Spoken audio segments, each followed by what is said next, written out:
नमस्कार दर्शकों, मैं हूं नाविका कुमार और आप जुड़ रहे हैं मेरे साथ सवाल पब्लिक का शो पर।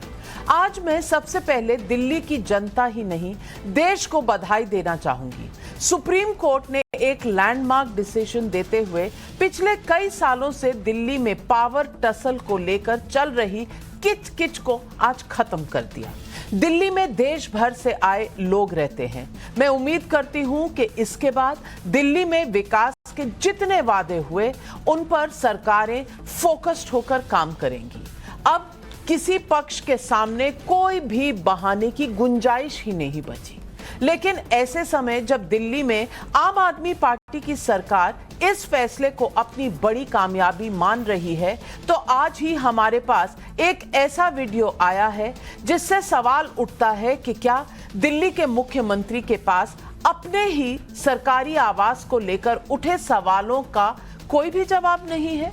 एनडीएमसी की बैठक में बीजेपी नेता कुलजीत चहल ने टाइम्स नाउ नवभारत के ऑपरेशन शीश महल के खुलासों का मुद्दा उठाया तो अरविंद केजरीवाल चुपचाप वहां से चलते बने। अरविंद केजरीवाल एक बड़े नेता हैं, उनकी पार्टी राष्ट्रीय पार्टी हो चुकी है, लेकिन सवाल पब्लिक का है कि क्या केजरीवाल अपने सरकारी आवास पर हुए 45 करोड़ के खर्च को लेकर ट्रांसपेरेंट होने के कर्तव्य से भाग रहे हैं। दिल्ली तो दिल्ली, अरविंद केजरीवाल से सवाल आम आदमी पार्टी की पंजाब सरकार को लेकर भी है, जहां भगवंत मान जी मुख्यमंत्री हैं। आप सभी जानते हैं कि 5 मई से अगले 5 दिनों तक टाइम्स नाउ नवभारत की रिपोर्टर भावना, कैमरामैन मृत्युंजय और ड्राइवर परमिंदर के साथ पंजाब पुलिस का सरूख क्या रहा। 5 दिन उनको जेल में रखा गया, लेकिन यही पंजाब पुलिस 6 मई, 8 मई और 11 मई को स्वर्ण मंदिर यानी गोल्डन टेम्पल, जिस पर पूरे हिंदुस्तान और बाहर के लोगों की भी गहरी आस्था है, उसके पास 3 लो इंटेंसिटी ब्लास्ट को रोकने की क्षमता नहीं रही, वो नाकाम रहे। क्या आम आदमी पार्टी की सरकार का सारा जोर निर्दोष बेटी भावना किशोर जैसों को साजिश के जाल में फंसाने पर चलता है? पंजाब की सुरक्षा को दहलाने वाले आतंकियों पर नहीं चलता? क्यों नहीं आतंकियों को घुटने के बल लाते? और केजरीवाल जी नजरें क्यों चुरा रहे हैं, शीश महल के सच से क्यों भाग रहे हैं? यही है आज सवाल पब्लिक का।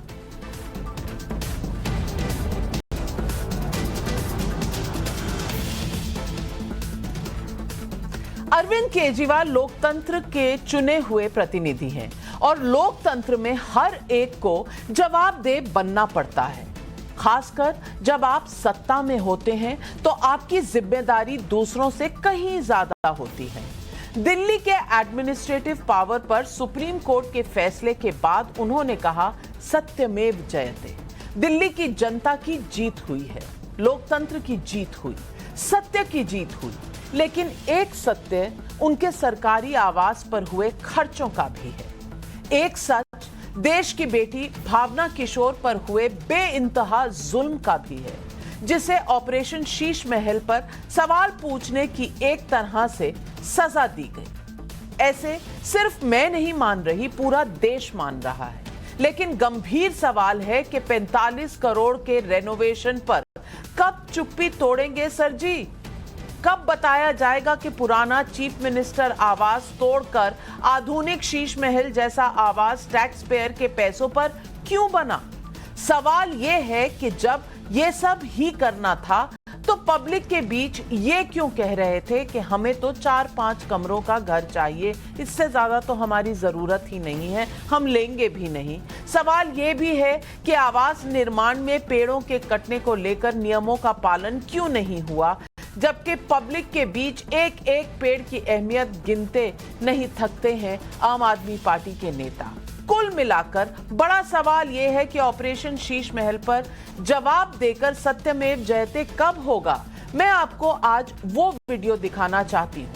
देखिए, आज एनडीएमसी, बल्कि कल की एनडीएमसी की बैठक में ऑपरेशन शीश महल के मुद्दे पर क्या हुआ, ये आपके सामने ये तस्वीरें और ये वीडियो जाहिर करें।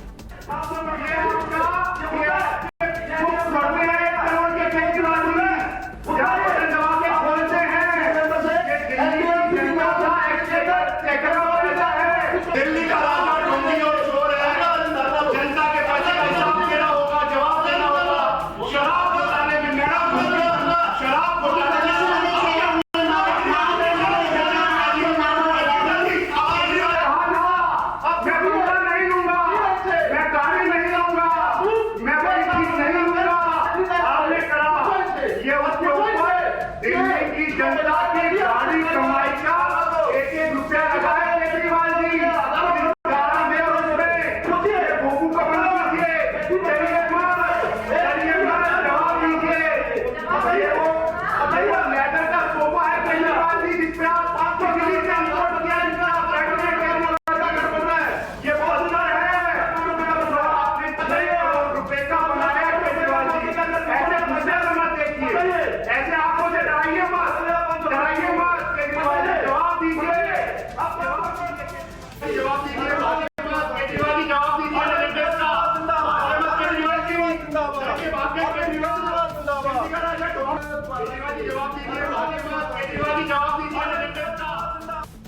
अरविंद केजरीवाल अपने सरकारी आवास को लेकर उठे सवालों का जवाब नहीं दे रहे हैं।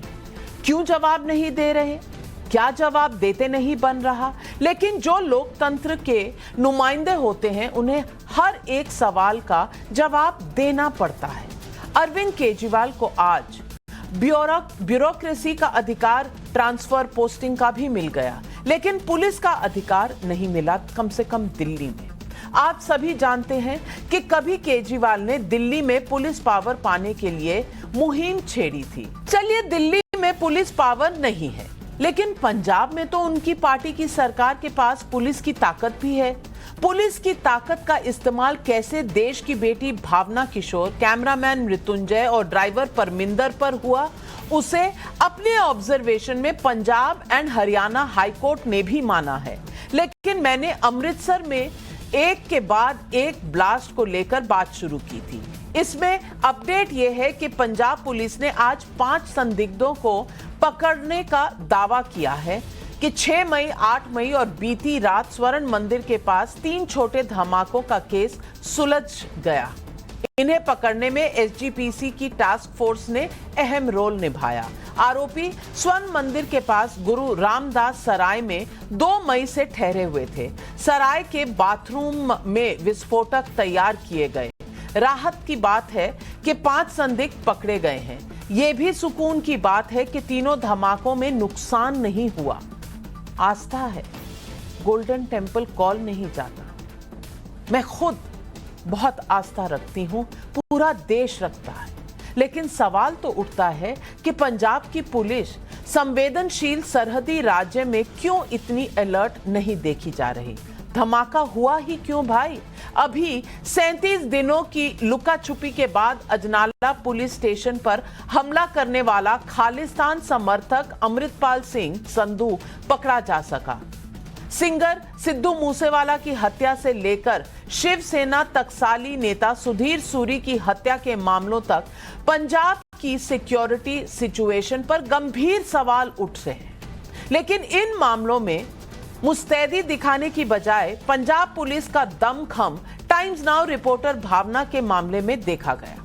सवाल पूछने की सजा जेल और खालिस्तानी आतंकी कर रहे हैं खेल।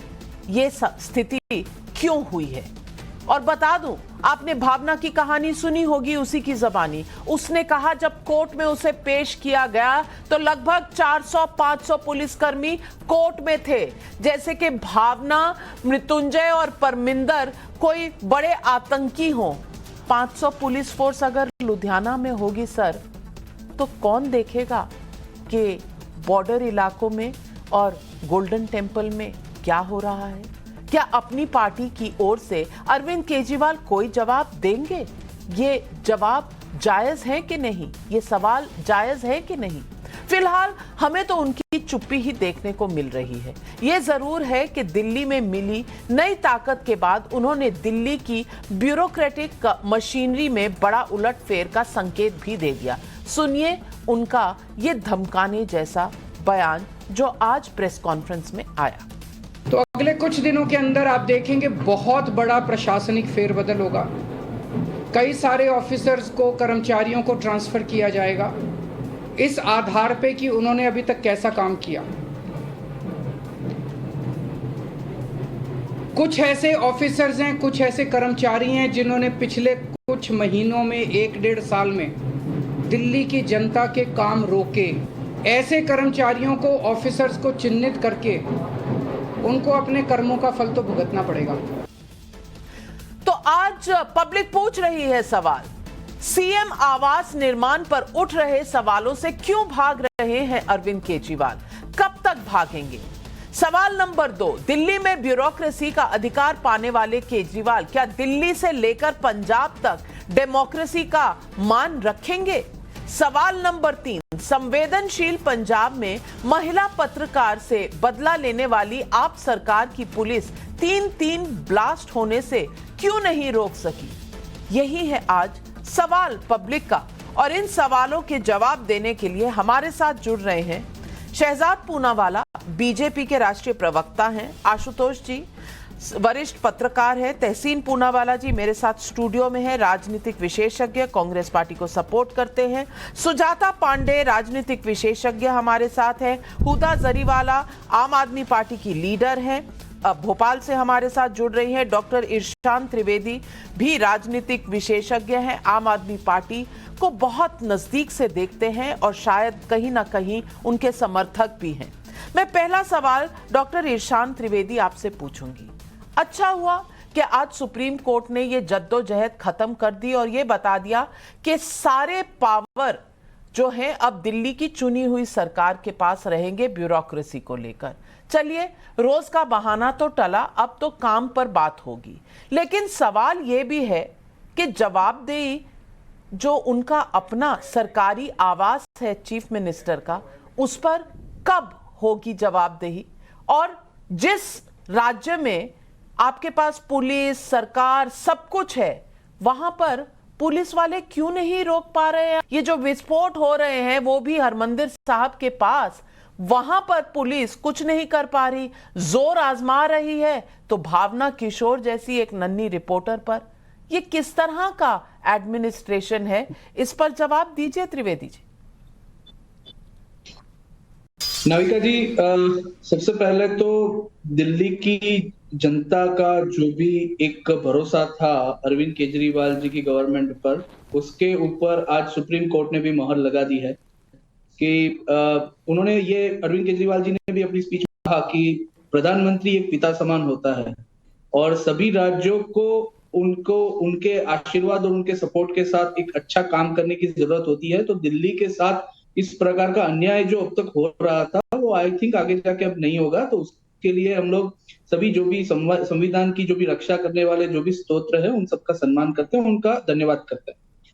दूसरी बात कि ये दिल्ली में जो आपको इतने सारे मुद्दे छोड़कर सिर्फ और सिर्फ एक सीएम परिसर, सीएम आवास परिसर ऑफिस कॉम्प्लेक्स, क्योंकि बार बार ये मैंने ये भी देखा है कि जितनी कोशिश थी इंडियन टाइम्स नाउ में मैं बहुत बार आया हूँ, लेकिन हर बार सीएम आवास कह दिया जाता है, लेकिन बाद में वही चीज वो कागज पे आती है कि वो एक सीएम आवास ऑफिस कॉम्प्लेक्स है। 80 के दशक का कॉम्प्लेक्स, काफी पुराना, और जिस प्रकार के वो प्रॉब्लम थी और उसमें कुछ अच्छे से रिनोवेशन रिपेयर होके पूरा अच्छा अगर कॉम्प्लेक्स बनता है जहाँ पे आने वाले अधिकारी भी वहां पे अपना काम करेंगे, तो उसमें प्रॉब्लम क्यों हो रही है, किसी को क्यों इतनी तकलीफ हो रही है? दूसरी बात, जो मैं पंजाब की बात करूं तो पंजाब में आज तक इतनी सरकारें आई गई, लेकिन इतनी सरकारों में किसी ने भी खालिस्तानी जैसे इतने गंभीर मसले को एक निर्दोष इंसान का खून बहाए हुए अगर किसी ने किया है तो वो भगवंत मान जी की सरकार ने किया है। और दूसरी बात मैं ये भी बता दूं कि जो ये आजकल परिसर में हमले हो रहे हैं, ऐसा बोलते हैं ना कि आप तूफानी बच्चे को मॉनिटर बना दें तो वो शायद उससे क्लासरूम में शांति रहेगी, लेकिन अनफॉर्चुनेटली तूफानी बच्चे अब मॉनिटर नहीं रहे। अब एक्चुअली अच्छी सरकार जब काम करना चाहती है तो कुछ ऐसे तत्व हैं जो अभी भी ये शांति को भंग करने की कोशिश करते हैं। कौन है? और ये परिसर तूफानी बच्चे कौन है त्रिवेदी जी? ये तूफानी बच्चा आपने किसको कहा? कौन है तूफानी बच्चा? मैं वही बोल रहा हूँ कि जो लोग पंजाब की शांति से खिलवाड़ करना चाहते हैं वो ऐसे सभी तत्व, मैं एक ऐसा नहीं बोलूंगा, लेकिन पंजाब की शांति को भंग करने वाले सभी तत्व अगर कुछ इस तरीके से माहौल खराब करते हैं तो उनके खिलाफ कार्रवाई हुई है, उन लोगों को पकड़ा भी गया है, जिंदा बॉम्ब भी तूफानी बच्चे अगर आतंकी हैं और उन्हें सिर्फ तूफानी बच्चा कहा जा रहा है तो मुझे पता नहीं क्यों कहा जा रहा है। लेकिन शहजाद पूनावाला कह रहे हैं पिता समान प्रधानमंत्री, तो एक मुख्यमंत्री तो कम से कम बड़े भाई समान तो होंगे। तो बड़े भाई ने भावना किशोर के साथ क्या किया वो तो देश ने देख ही लिया। लेकिन ये जो अब भी कहीं ना कहीं जवाबदेही से भागने की कोशिश है कि भाई ये तो रेजिडेंस और ऑफिस कंपाउंड है, चलो अच्छी बात है, तो सेक्रेटेरिएट वापस कर दीजिए, कोई और इस्तेमाल कर लेगा। और अगर सेक्रेटेरिएट वापस नहीं करना और ऑफिस और घर वहीं चलाना है तो इतनी लुक्का छुपी क्यों, कोविड काल में क्यों? इन सब के जवाब क्या नहीं आने चाहिए शहजाद जी? देखिए, आम आदमी पार्टी के केवल 3 मोड है, शीश महल और भ्रष्टाचार पर साइलेंट मोड, भगवंत मान की सरकार का राष्ट्रीय सुरक्षा और सुरक्षा को लेकर, कानून व्यवस्था को लेकर स्लीप मोड, और बाकी के समय बदला मोड, वेंडेटा मोड। और इसी वेंडेटा मोड के चक्कर में किस प्रकार से चाहे तेजिंदर बग्गा हो, चाहे भावना किशोर हो, उनके खिलाफ तो पुलिस को एक्टिव कर दिया जाता है, परंतु जहां पर कार्रवाई करनी चाहिए, सिद्धू मूसेवाला के माता और पिता का आज भी बयान है कि वो असंतुष्ट है जिस प्रकार की कार्रवाई पंजाब पुलिस और पंजाब सरकार के द्वारा की गई है। उन्होंने कहा योगी मॉडल की आवश्यकता है। 190 से ज्यादा नशा के रिलेटेड डेथ्स हुए हैं पंजाब में पिछले 8-9 महीने में। ये क्योंकि इन्होंने कहा था नशा मुक्त कर देंगे, परंतु नशा युक्त कर दिया। गली गली मोहल्ले मोहल्ले में नशा दिख रहा है। किस प्रकार से खुलेआम सरेआम, चाहे सुधीर सूरी की हो हत्या हो या किसी और की हत्या हो, किस प्रकार से रेडिकल्स को फ्री रन पटियाला से लेकर अलग अलग जगहों पर दिया जाता है, और किस प्रकार से अमृतपाल को पकड़ने में 35 दिन लग जाते हैं, अजनाला पुलिस स्टेशन पर हमला हो जाता है। आज पंजाब की कानून व्यवस्था किस प्रकार से बन चुकी है। हाँ देखिए, एससी एक्ट गलत तरीके से भावना पर लगाया जाता है, परंतु जिस व्यक्ति ने एससी एक्ट का उल्लंघन करते हुए एक एससी के मासूम बच्चे के साथ शोषण किया, मतलब कि कटारूचक नाम के मंत्री ने, उसको अभी तक गिरफ्तार करने की हिम्मत नहीं है। तो मैं कहता हूं कि ये सर्विसेज एंड पुलिस का मामला नहीं है, ये दरअसल पॉलिटिकल विल और सक्षमता का मामला है। देखिए, आज दिल्ली के विषय में जो सुप्रीम कोर्ट ने फैसला किया वो किया, परंतु सवाल यह बनता है कि अब तक तो ये क्या कह रहे थे कि शिक्षा हमने सबसे बेस्ट कर ली, हेल्थ हमने सबसे बेस्ट कर लिया, आज कह रहे कि 8 वर्ष हमें काम ही करने का मौका नहीं मिला। तो क्या तब झूठ बोल रहे थे या अब झूठ बोल रहे? पहली बात। दूसरी बात, जहां पर आपके पास पुलिस है, मतलब पंजाब सरकार में आज कानून व्यवस्था इसलिए चरमराई हुई है क्योंकि पंजाब पुलिस केवल अरविंद केजरीवाल की वेंडेटा पॉलिटिक्स को पूरा करने के लिए उनका इस्तेमाल किया जाता है। इसीलिए कभी सिपाहियों को भेज दिया जाता है किसी को दिल्ली से गिरफ्तार करने के लिए, कभी भावना किशोर पर कार्रवाई करते हैं। आज 3 ब्लास्ट हो गए। जिस प्रकार से इरसान जी मजाक उड़ा रहे हैं इसका, गोल्डन टेंपल के पास 3 ब्लास्ट होना, इसकी गंभीरता को एक प्रकार से नकारने का मतलब कि सिख समुदाय के खिलाफ भी इनके मन में क्या मंशा है कि उनके सबसे पवित्र स्थान के पास ये ब्लास्ट हो रहे हैं और इरसान त्रिवेदी मुस्कुरा रहे हैं बैठे बैठे। ये उनकी मानसिकता को दर्शाता है। ये घिनौने वाक्य किसी व्यक्तिगत ऊपर जो ये प्रयोग कर रहे हैं शहजाद पूनावाला जी, नहीं, आप मुस्कुरा रहे हैं। आप बताइए कि यदि किसी और धार्मिक स्थल के पास इस प्रकार का घटनाक्रम होता तो आप तो इसमें किस प्रकार की जांच, आप तो यहाँ पर यूनाइटेड नेशंस की जांच मांग करते हैं, परंतु क्योंकि ये सिख समुदाय है, क्योंकि ये गोल्डन टेंपल है, आपको उनकी किसी भी भावना की कदर नहीं, केवल भावना के खिलाफ दुर्भावना से कार्रवाई करनी है। ये आपका एजेंडा। एक भी निर्दोष आदमी का नहीं खून नहीं हुआ। क्या मैं हंस रहा हूं? शहजाद पूनावाला जी, आप कैसी बातें कर रहे हैं? मतलब ब्लास्ट हुआ पर खून नहीं हुआ, तो ये उपलब्धि बता रहे हैं अपनी। कितनी गंभीर बात है। एक भी निर्दोष आदमी का खून नहीं हुआ। खून होता तो सीरियस होता, खून नहीं हुआ तो ये सीरियस बात नहीं है। विस्फोट हो रहे हैं अगर हरमंदिर साहब के पास तो कोई बात नहीं, छोटा सा मामला है, रफा दफा हो जाएगा। बड़ा मामला तो भावना किशोर का है। वहां 500 पुलिसकर्मी जरूर होने चाहिए कोर्ट के अंदर, क्योंकि डर का माहौल बनाना है। और हुदा जरीवाला, मैं आज आपसे पूछना चाहती हूं, आज मैं एक महिला से पूछना चाहती हूं, पिछले 2 दिनों में आपने भावना की कहानी सुनी, आपने मृत्युंजय और परमिंदर की कहानी भी सुनी। भावना ने जो हमें बताया है किस तरह एक महिला का वहां पर किस तरह से उसकी ह्यूमिलिएशन हुई। बाथरूम जाइए, दरवाजा मत बंद करिए। ये आप पुलिस थाने में हाल है जब आप अरेस्ट में नहीं हैं तब, और किस तरह से उसे डरा धमका के 12 कांस्टेबल, महिला कांस्टेबल्स के साथ उसको एक कमरे में पुलिस थाने में रखा गया, और अगले दिन कोर्ट में लगभग 500 पुलिसकर्मी। और हरमंदिर साहब के पास पुलिसकर्मियों की अभाव है, उन्हें कोई इंटेलिजेंस नहीं है। लेकिन हां, भावना किशोर, मृत्युंजय को डराने के लिए 500 पुलिसकर्मी जरूरी हैं। मैं पूछना चाहती हूं, क्या जवाबदेही है आम आदमी पार्टी की सरकार की?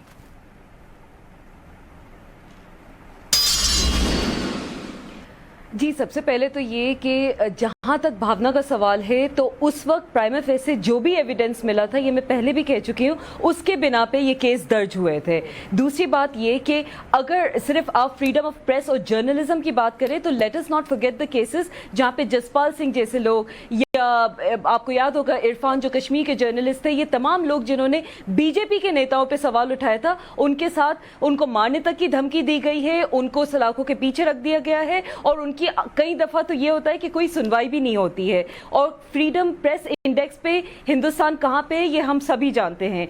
तो अगर आप, और आम आदमी पार्टी का जहां तक सवाल है तो आपने देखा कि सत्यमेव जयते जितने हमारे नेता हैं वो यही बात एक बार फिर रीइंस्टेट कर रहे हैं कि आम आदमी पार्टी का जो समर्थन है वो जनता ने तो किया ही है। आज सुप्रीम कोर्ट ने भी ये बात साफ जाहिर कर दी है कि अपनी बात पे आम आदमी पार्टी जहां इतने सालों से लड़ रही थी, ये जो आपने देखा कि एलजी और सेंटर के साथ जो टसल होती थी, आज सुप्रीम कोर्ट में जो राहत मिली है, जो इतना एक हिस्टोरिक फैसला हुआ है, वो अपने आप में काबिले तारीफ है। तो इस बात पे अगर आम आदमी पार्टी एक खुशी जाहिर कर रही है, एक कॉन्फिडेंस जाहिर कर रही है, जनता के सामने अपना हाथ जोड़ के शुक्र अदा कर रही है, तो ये इससे साफ जाहिर है कि आम आदमी पार्टी अपनी राह पे सही चल रही है।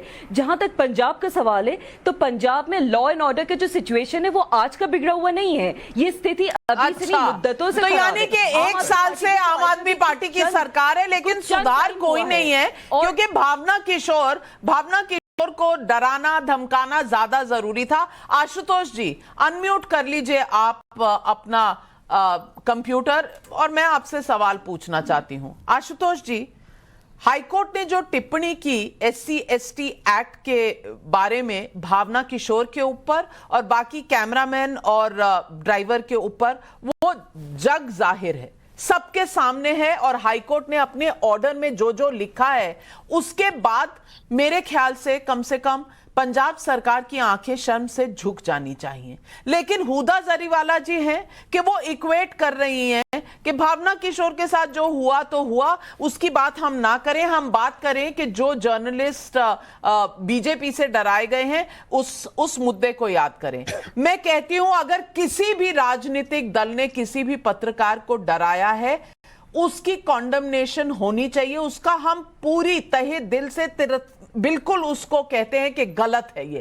लेकिन भावना किशोर की बात को आया गया कर देने का कहां से इतना साहस आता है और कहां से इतनी आपकी अंदर की जो कॉन्शियंस है वो आपको अलाउ करती है? क्या ये सवाल नहीं उठता?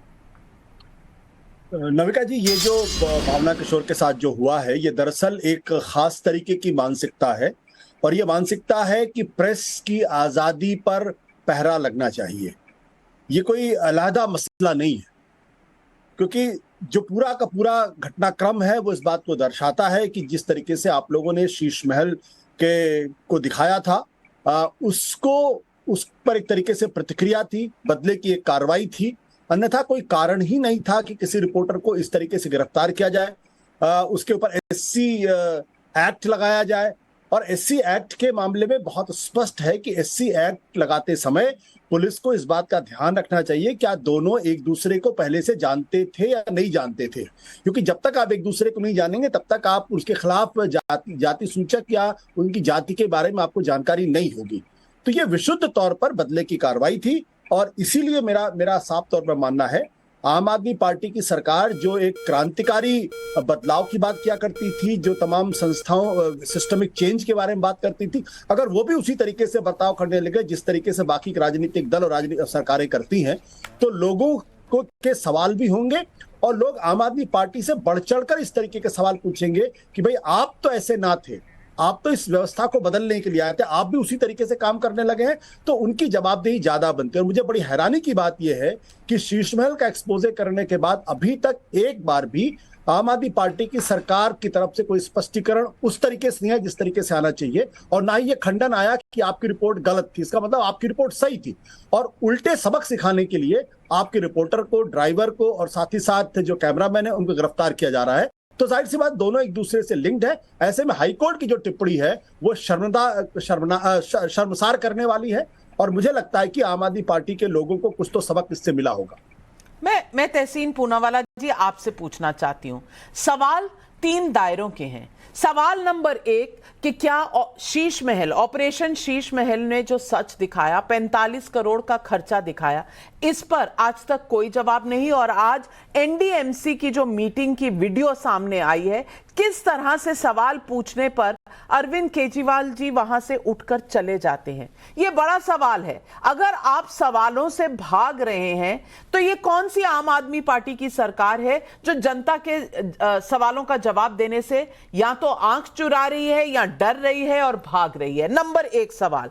नंबर 2 सवाल, हरमंदिर साहब जिस पर इतने लोगों की आस्था है, और उसमें सिर्फ सिख नहीं है, कई धर्मों के लोग जाते हैं, हर धर्म के लोग जाते हैं। मैंने देखा है जो सिख नहीं है, बंगाल से लोग आए हैं। मैं अपनी 87 साल की माता जी को लेकर गई व्हील चेयर में वहां पर, जब तो बंगाल से कोई छोटा सा बच्चा लेकर आया था। ये बस 2 महीने पहले की बात है, क्योंकि बच्चे को कोई रोग था, कुछ था।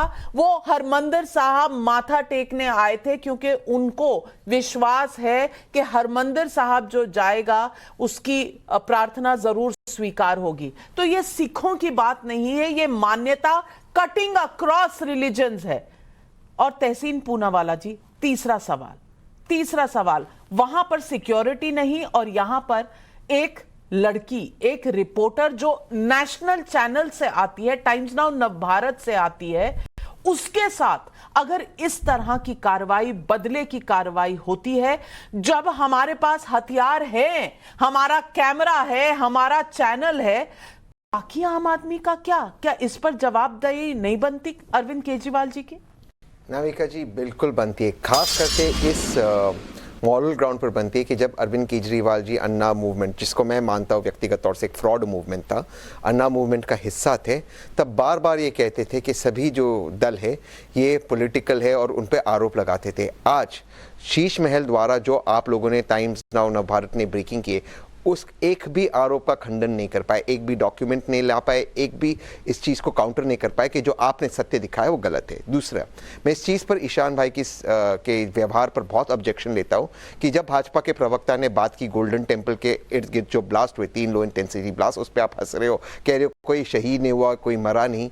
तो कोई मरता, स्टैम्पीड होती वहाँ, अगर भगवान न करे अगर वहाँ पर कोई और ज़्यादा कुछ ऊपर नीच हो जाता, लॉ एंड ऑर्डर खराब हो जाता, वहाँ गोल्डन टेम्पल में अगर लोग शहीद होते, तब आप उस पर एक्शन लेते। आपकी इंटेलिजेंस, एक सेकंड सर, ईशान भाई प्लीज एक मिनट, आप इसको इतने हल्के में लेते, सुनिए ना, आप इसको इतने हल्के में लेते कि तूफानी बच्चे को, सर प्लीज, मैंने आपके बीच में नहीं बोला, प्लीज आप मुझे वो रिस्पेक्ट और कर्टसी दीजिए।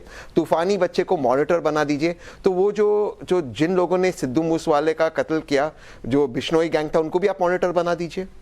फिर जिन्होंने बाकी जो टेररिस्ट हैं उनको भी आप मॉनिटर बना दीजिए। किस तरह की नेशनल टीवी पर आकर आप बातचीत कर रहे हैं? आपको इस चीज को गंभीरता से लेना चाहिए। किसी भी महिला को, भावना तो टाइम्स नाउ की एक रिपोर्टर थी, बट किसी भी महिला को क्या आपको इस तरह से व्यवहार करना चाहिए? वो गाड़ी उसको फॉलो की, एक्सीडेंट करवाया गया, गाड़ी से निकालकर पुलिस ने उस पर SC ST का केस लगाया, क्या ये जस्टिफाइड है? ईशान, ये चीज सोचिए, इसके बदले में आपकी मम्मी, आपकी बहन उस गाड़ी में होती और कोई आपके साथ ये बदला लेता। और जो दूसरी आपकी प्रवक्ता है जरीवाला जी, जो कहती है कि भारत का स्तर अफगानिस्तान से नीचे है फ्रीडम इंडेक्स में। एक तो पहले तो हम इस तरह की बकवास करना बंद करें नेशनल टीवी पर, बट मान भी लो उसके नीचे है, तो क्या आप उस स्तर को और गिराओगे करते? भाजपा तो गलत है, पर आप भी वही करोगे, क्योंकि भाजपा गलत करी, हम भी गलत करेंगे। ये त्रिवेदी जी जवाब दीजिए। त्रिवेदी जी, इतनी बड़ी नेशनल चैनल के ऊपर किस प्रकार की आप डिस्कशन भी कर रहे हैं? ये सर, आप हंस रहे थे, आप तूफानी बच्चे कमाल है, कल आप कहे को मॉनिटर बना दो, कोई भी उसको होम सेक्रेटरी बना दो। आप किस तरह की बात? सर, गोल्डन टेम्पल के इर्द गिर्द ब्लास्ट हुए और आपका जवाब है, आपके प्रतिनिधि का जवाब है कि तूफानी बच्चे को मॉनिटर बना दो। अब आप क्या दे रहे हैं? आप इतने अच्छे से बोलते हैं एक और ब्लास्ट, आपको ये तूफानी बच्चे वाली चीज को पता नहीं चला। ये बहुत ही घटिया सोच हो चुकी है कि आपको मैंने तूफानी बच्चे का जो एग्जांपल दिया उसका मतलब क्या है वो आप नहीं समझ पाए। कौन है तूफानी बच्चे? इतने बड़े, आप तो इतने बड़े पॉलिटिकल एनालिस्ट, आपकी इतनी बड़ी पॉलिटिकल एनालिसिस कहाँ गई? मैं यही बोल रहा हूँ ये क्या हो रहा है। आपका तो मुझे ये सब कुछ पता है। मैंने शहजाद पूनावाला जी को इतना देखा है, तहसीन पूनावाला जी को सर, व्यक्तिगत छोड़िए, आर्ग्यू सवाल का करके जवाब देखा है। दीजिए। कहाँ है वो आर्ग्यूमेंट सर? पंजाब में कोई आपके पास कौन सा जवाब है त्रिवेदी जी? अब आप ही बता दीजिए चैनल पर क्या डिबेट होना चाहिए, हमें कौन से लफ्ज इस्तेमाल करने चाहिए, कौन से शब्द हमारे लिए सही है, कौन से सवाल हमें पूछना चाहिए। आप ये भी अब बता दीजिए, क्योंकि आपको तो इतना डेमोक्रेसी का खतरा लग रहा था ना, इतना डेमोक्रेसी का खतरा लग रहा था मोदी जी की तरफ से। डेमोक्रेसी का खतरा आपके खुद की तरफ से नहीं लग रहा। लिख सकते हो नाविका जी, आप मुझे बताइए। नाविका जी, आप मुझे बताइए, आप केजरीवाल जी को वल्चर लिख सकते हो? आपके चैनल पे केजरीवाल जी को वल्चर कहा जाता है? इस प्रकार की कहाँ लिखा? वल्चर किसने लिखा? ये कहां से वल्चर किसने लिखा? एक तो कोई केजरीवाल कोई व्यक्तिगत टिप्पणी यहाँ नहीं कर रहा है, लेकिन मान लो उस लो इंटेंसिटी ब्लास्ट में स्टैम्पीड हो जाता, जो वहां पे श्रद्धालु आए उनका एक्सीडेंट हो जाता, तो कौन इसकी जवाबदारी लेता? आप इन चीजों को गंभीरता से क्यों नहीं लेते? आपको भावना उनके परिवार के पीछे क्यों जाना था? बिल्कुल। शहजाद पूनावाला जी, तूफानी बच्चे अगर कुछ कर रहे हैं तो करने दिया जाए, हम डर क्यों रहे हैं? और हम ऐसे सवाल काफी, इनका मतलब तो यही था, ऐसे वाहियात सवाल क्यों पूछ रहे हैं? आम आदमी पार्टी तो हम सबसे बहुत ऊपर है। देखिए, मुझे लगता है कि तूफानी बच्चों को कहीं पर लगाने से अच्छा तो शैतानी बच्चे सत्ता में आ जाए तो दिल्ली और पंजाब इसका खामियाजा भुगत ही रही है। शैतानी लोग जब सत्ता में आ जाते हैं तो इसका खामियाजा भुगतना पड़ रहा है। मैंने भी किसी का नाम नहीं लिया। अब इरशान जी, आप पर्सनली मत लीजिए, या आप इशारों में समझ गए मैं जो कहना चाहता हूं, तो अच्छे आप समझदार हैं। अब देखिए, ये भी एक अपवाद है, आम आदमी पार्टी के होते हुए भी आप समझदार हैं। पर देखिए, मुद्दे की बात केवल ये है कि किस प्रकार की आपत्तिजनक टिप्पणी की जा रही है। हुडा जरीवाला कह रही है कि पहले से होता आ रहा है, पंजाब की स्थिति पहले से खराब है तो और खराब होगी, तो इसमें क्या हो रहा है? ये इरशान त्रिवेदी कह रहे हैं 2-4 मर जाते तब तो हम बात करते हैं, अभी तो 2-4 मरे भी नहीं, क्यों बात कर रही है?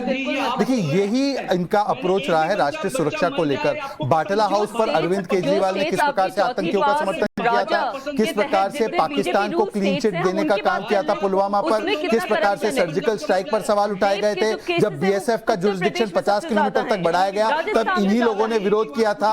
अब ये एक पूरा पैटर्न बैठता है कि रेडिकल्स को अपीज करना, अपनी राजनीति के लिए इनका तुष्टीकरण करना और कानून व्यवस्था को ध्वस्त होते हुए देना। पंजाब जैसे बॉर्डर इलाके में ये वही लोग हैं जिन्होंने मजाक भी उड़ाया था जब प्रधानमंत्री की सुरक्षा को लेकर जब एक बड़ी चूक हुई थी कांग्रेस की सरकार थी, तब इन्होंने मजाक भी उड़ाया था इसका। तो कुल मिलाकर आज समझ में आ रहा है कि राष्ट्रीय सुरक्षा को लेकर इनका क्या सोच है, क्या इनकी विचार है। दूसरी बात, देखिए, लगातार बोलने से कोई फायदा नहीं है। एक मिनट, मैं हुदा जरीवाला जी आपसे पूछना चाहती हूं, जब आपकी चौथी पास राजा कहां थे?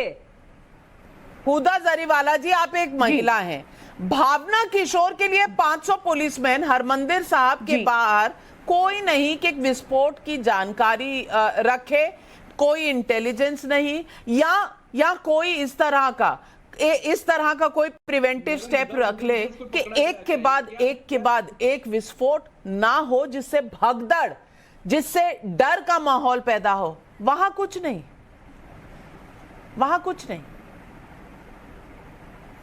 देखिए, जहां तक सुरक्षा की बात है, जब चाइना आक्रमण कर रहा था हिंदुस्तान पे, जब ये चौथी पास राजा बीजेपी की सरकार तब कहां थी? एक पूरा का पूरा हिस्सा चाइना को चला गया। उस पे कितनी डिबेट जवाब नहीं दे पाए। अब मतलब सेना के मनोबल पर भी चोट करेंगी हुड्डा जी।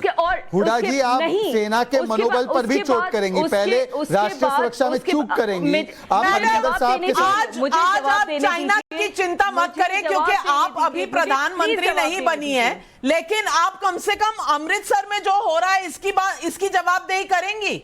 चाइना को हमारे सेनानी देख लेंगे। आप अमृतसर में जो हो रहा है, लुधियाना में जो हो रहा है, इसकी जवाबदेही, उसके जवाब करिए। और मान लो कि चाइना के साथ क्रिटिसिज्म गलत भी हुआ तो आप जस्टिफाई कर रहे हो। आपके सेनानी या हमारे किसी एक के सेनानी नहीं, वो हम सबके सेनानी। ठीक है, आप लुधियाना और अमृतसर की बात करिए। हिंदुस्तान का ही एक हिस्सा हूं। और रहा जी, और जहां तक लुधियाना और अमृतसर का सवाल है, तो मेरा ख्याल से जितनी जल्दी यहाँ पे बिना किसी ब्लडशेड के, बिना किसी बड़े नुकसान के क्रिमिनल्स को पकड़ लिया जाता है, नैप कर लिया जाता है और बाकायदा से लॉ एंड ऑर्डर सिचुएशन को अंडर कंट्रोल कर लिया जाता है। आप पंजाब की पूरी तारीख देख के बता दें कि इतना बगैर ब्लडशेड के पंजाब में लॉ एंड ऑर्डर। शुक्र करो 10 ब्लास्ट नहीं हुए, 3 में ही पकड़ लिया उन्होंने। सुजाता पांडे जी अभी तक बोली नहीं है।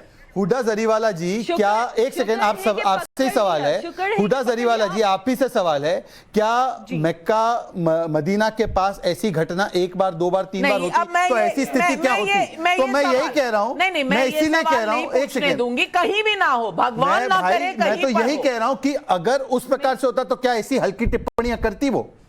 चलिए छोड़िए, हमारे लिए वो भी एक पवित्र स्थल है, ये भी एक पवित्र स्थल है, और इस तरह का कंपैरिजन करना सही नहीं है। लेकिन सुजाता पांडे, मैं आपसे पूछना चाह रही हूं, एक कह रहा है तूफानी बच्चे ये कुछ कर रहे हैं, दूसरी तरफ जवाब आ रहे हैं कि भाई चाइना कर रहा है, फलां ढिमका कर रहा है। भावना किशोर पर किसी के पास जवाब नहीं, हरमंदिर साहब के पास जो विस्फोट हुए उस पर किसी का जवाब नहीं, 45 करोड़ के शीश महल पर किसी का जवाब नहीं। क्यों दौड़ रहे हैं ये जवाब देने से? क्या ये एक सवाल नहीं?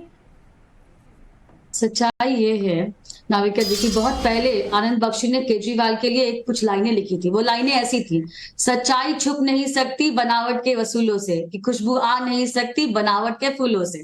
तो और ये सारी चीजें केजरीवाल की पार्टी के लिए बिल्कुल सही बैठती है। और पंजाब की सरकार सिर्फ और सिर्फ गलत कारणों से समाचार पत्र बनी रहती है, बाकी के लिए वो विज्ञापन करती है।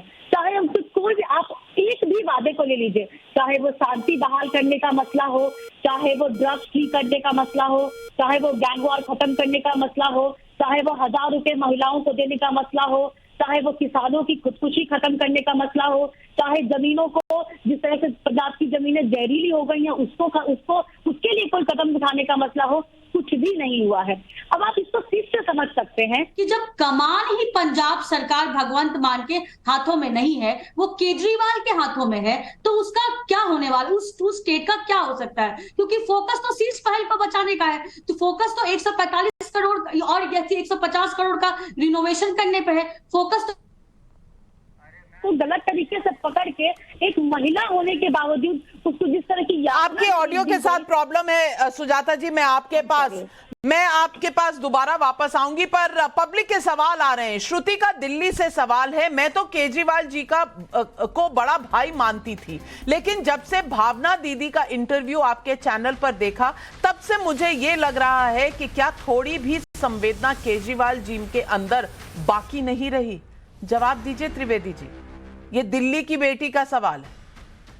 सबसे पहले तो सच्चाई छुप नहीं सकती बनावट के उसूलों से, जो उन्होंने केजरीवाल जी के ऊपर इतनी बड़ी कमेंट करने की कोशिश की, मैं उनको ही जवाब दे रहा हूं कि सुप्रीम कोर्ट ने ये कह दिया कि मैडम बनावट के उसूल नहीं चलेंगे, आप जनता की चुनी हुई सरकार को काम दो।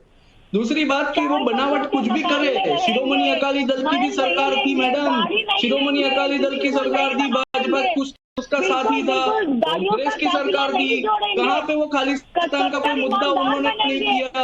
सुजाता पांडे जी, आप जब बोले तो मैं चुप रहा था ना, ऐसा तो नहीं है।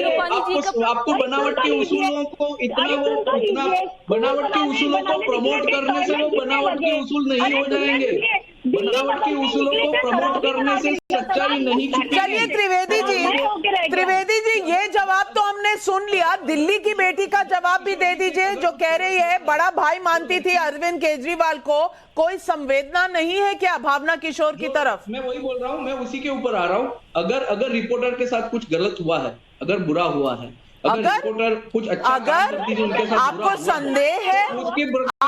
संदेह है, आपने कोर्ट के 2 ऑर्डर पढ़े हैं कि नहीं?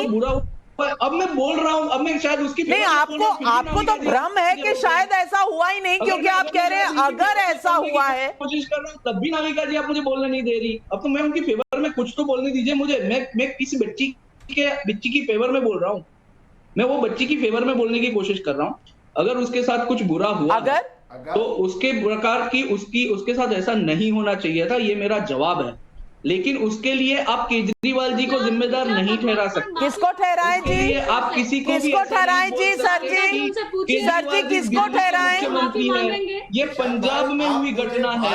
आप शीश महल को वो लड़की के साथ आप ऐसा उदाहरण दूसरा भारत में दे दीजिए, किस तरह कि साथ जोड़ रहे हैं। घटना घटी अब है। तो अब यही तो उसका मतलब यही हुआ ना कि भारत में भाजपा की जहाँ जहाँ सरकार है वहाँ पे सिर्फ और सिर्फ नरेंद्र मोदी जी का दिल्ली की शासन है। बेटी से केजरीवाल माफी हाँ। नरेंद्र मोदी जी तो प्रधानमंत्री हैं। आशुतोष जी, ये भ्रम त्रिवेदी जी को अभी भी है, ईशान त्रिवेदी जी को, कि अगर भावना के साथ ऐसा हुआ, ये अगर मगर के बीच में क्यों उलझे हुए हैं?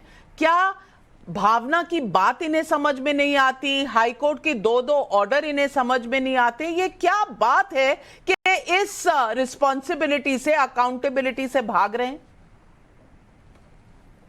देखिए, मुझे लगता है कि हाईकोर्ट के फैसले के बाद से ये डिबेट अपने आप में खत्म हो जानी चाहिए। मैंने पहले भी कहा कि ये बदले की कार्रवाई की गई थी और टाइम्स नाउ को एक तरीके से सबक सिखाने की कोशिश की गई थी। बड़े दुर्भाग्य की बात है कि एक यंग रिपोर्टर जो अपना काम ईमानदारी के साथ कर रही थी, और उसकी गिरफ्तारी के पहले के जो वीडियोस है बहुत साफ दिखाई पड़ रहे हैं कि किस तरीके से तमाम पुलिस वाले उसको स्टॉक कर रहे हैं, पुलिस वाले उसको वहां खड़े नहीं होने दे रहे हैं, पुलिस वाले लगातार उसकी फोटो खींच रहे हैं। देखिए, पत्रकारों के साथ अगर आप इस तरीके की हरकत करेंगे तो दुनिया के किसी कोने में आपको सहानुभूति नहीं मिलने वाली है।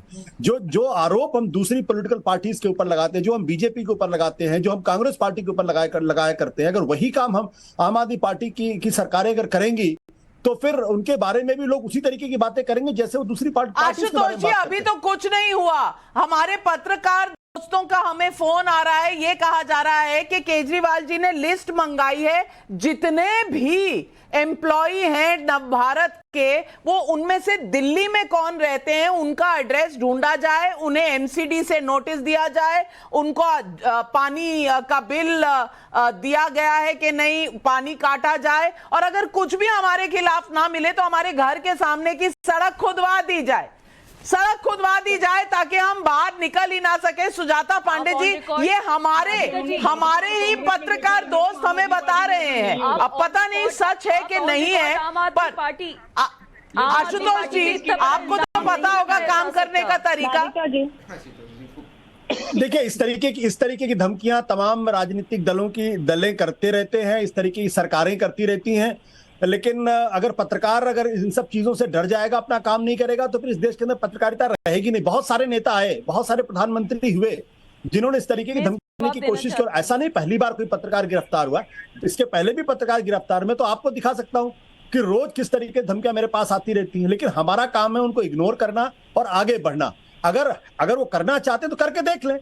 अगर इस तरीके की हरकत करेंगे तो दिल्ली के अंदर भी उनका जो समर्थन है वो भी कम होगा, इससे कोई फायदा नहीं होगा। पत्रकारों से की बसें चल रही हैं क्यों शहजाद पूनावाला जी? देखिए, मैं तो कहूंगा कि ये बनावट के उसूल नहीं, ये सजावट के महल में जो बैठे हैं वो अपने आप को एक सद्दाम हुसैन की तरह ही देखते हैं। सद्दाम हुसैन का केवल महल नहीं बनाया, सद्दाम हुसैन जैसी मानसिकता भी अपनाई है। इसीलिए जैसे सद्दाम हुसैन जैसे तानाशाह जैसे लिस्ट बनाकर वेंडेटा पॉलिटिक्स के तहत लोगों को हंट करते हैं, वैसे हंटिंग की एक प्रक्रिया है। परंतु मेरा 2 या 3 सवाल है। पहले हुड्डा जरीवाला जी आपसे, कितने लोग मरने चाहिए तब जाकर आप इस आतंकी मंसूबे को खतरनाक मानने का प्रयास करेंगी? पहली बात। दूसरी बात, ईशान जी आप इससे सवाल पूछ रहा हूं, अगर आप 500 पुलिस के लोगों को, अब सुन लीजिए ना, 3 सवाल है, अरे 3 सवाल है हुड्डा जी, जरीवाला जी 3 सवाल है, सुन लीजिए, थोड़ा धीरज रखिए।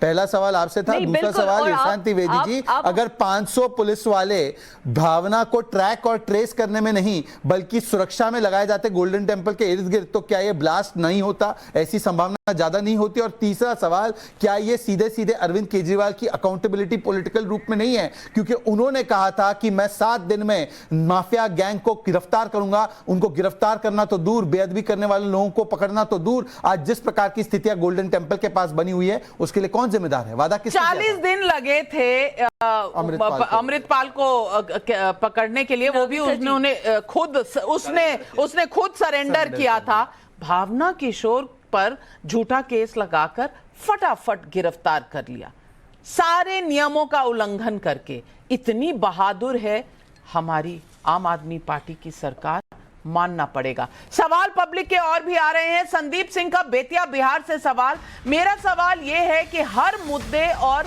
आरोपों पर खुलकर जवाब देने वाले अरविंद केजरीवाल शीश महल के मुद्दे पर अब तक चुप क्यों हैं? क्या इससे यह नहीं साबित होता कि दाल में कुछ काला है? भाई साहब, यहां तो दाल ही काली है। शिवांगी त्रिपाठी का देवरिया यूपी से सवाल है। मैं अरविंद केजरीवाल जी से बस इतना पूछना चाहती हूं कि आखिर आपकी शान पर ऐसी क्या बात आ गई कि आपने एक निर्दोष लड़की, एक महिला पत्रकार के खिलाफ पूरी की पूरी फौज खड़ी कर दी। यह सवाल पूछा जा रहा है। हुदा जरीवाला, इस सवाल का जवाब जरूर दीजिएगा क्योंकि ये एक बेटी पूछ रही। जी, इस सवाल का मैं जवाब जरूर दूंगी, लेकिन वो जिस उत्तर प्रदेश की बात करिए, कम से कम वहां की तरह बुलडोजर सरकार नहीं आम आदमी पार्टी की। और जहां तक भावना का सवाल है, बुलडोजर ही तो चलाया भावना के शोर पे। तौर पे मैं बता रही हूँ कि सबसे पहले मैंने without any thinking of anything, मैंने सबसे पहले इस चीज का फॉलो अप लिया कि भावना कैसी है, अपने पंजाब में जितने साथी हैं, इनफैक्ट पुलिस फोर्स में, पंजाब पुलिस फोर्स में जितने साथी हैं, सबसे पहले as a women, as a media person मुझे सबसे ज्यादा फिक्र इस बात की थी कि भावना एक लेडी है and I was concerned about her. Now that is one thing. दूसरी चीज ये कि रहा सवाल आम आदमी पार्टी, बड़ी कंसर्न थी, फिर भी भावना 2 रातें जेल में लगाकर आई। इतना कंसर्न आपका हुदा जरीवाला जी, इतनी फिक्र आपको कि दो रातें वो लगाकर आई, मृत्युंजय और परमिंदर 5 रातें लगाकर आए। बहुत फिक्र आपने दिखाई तहसीन पूनावाला जी, इतनी फिक्र से कि मेरा तो दिल पिघल रहा है आंख से आंसू। आपने मुझसे कहा एज अ महिला सबसे पहले मुझे कंसर्न इस चीज का हुआ। और अगर उनको हुड्डा जी 2 मिनट, हुड्डा जी थोड़ा सा अगर बात कर लूं। नहीं, इतनी चिंता हो रही थी अगर आपको हुदा जरीवाला जी, तो आप अरविंद केजरीवाल जी को फोन कर देती, कह देती छोड़ दो बेचारी बच्ची को। मेरा ख्याल से अभी कह दीजिए चैनल पे गलत लगाया, मेरा ख्याल से कह दीजिए, बोल दीजिए एक्ट गलत लगाया। आज आप दूध का दूध, पानी का पानी कर दीजिए। उसके बिना पे वो केस बना था।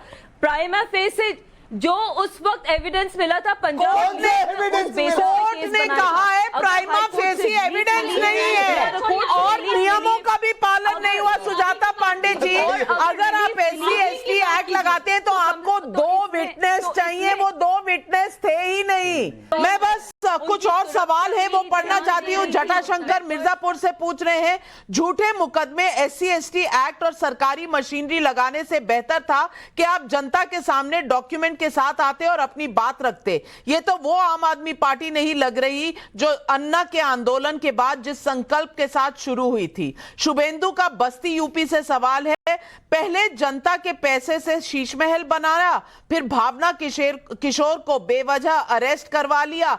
क्या सारे विपक्षी दलों का केजरीवाल सरकार के खिलाफ खड़ा नहीं हो जाना चाहिए? ये सवाल पूछ रहे हैं। और आज मैं सिर्फ इतना कहना चाहती हूं कि भावना किशोर, मृत्युंजय कुमार और परमिंदर के साथ जो हुआ वो आज इस दुनिया का बच्चा जानता है और सब ये समझते हैं क्या सच था क्या गलत था।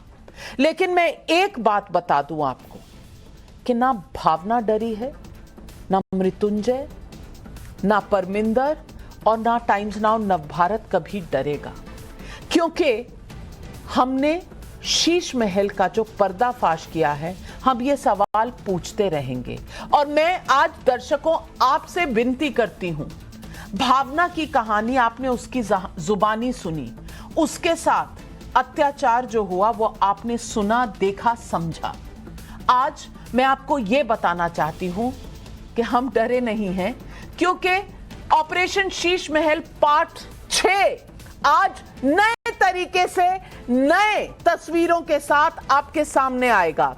हम दिखाएंगे आपको बस अब से कुछ ही मिनटों में सुशांत सिन्हा के साथ पाठशाला में ऑपरेशन शीश महल का 6ठा भाग। हम ना डरे हैं, ना हम पीछे मुड़ेंगे, हम आगे चलेंगे। खुदवाने हैं गड्ढे, खुदवा दीजिए, भिजवानी है पुलिस, भिजवा दीजिए, काटना है पानी घर का, कटवा दीजिए, कोई बात नहीं।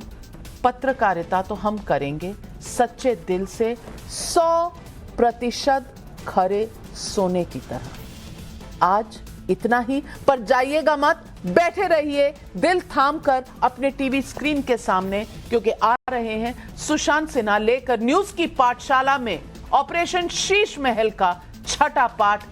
आपको हम मायूस नहीं होने देंगे। देखिएगा। नमस्कार।